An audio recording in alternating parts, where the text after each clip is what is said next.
Esto es una carta para mi abuelo y mi abuela, pero esta carta es muy diferente, porque esta carta yo la escribí a mano, pero se la quiero cantarla a ellos y dedicársela.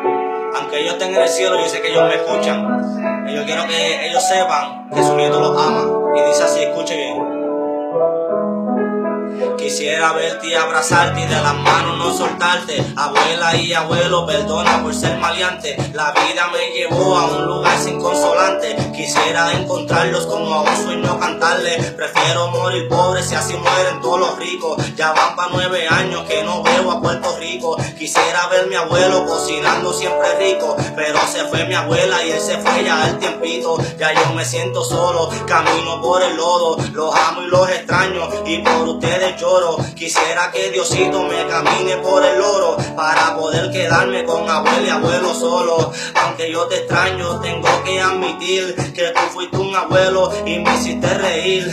Aunque no fue fácil yo de ti despedirse, pero por ti lo hice. Se sanaron heridas y se formaron cicatrices. Los amo. Este es para mis abuelos. Que más descansen. Escucha bien.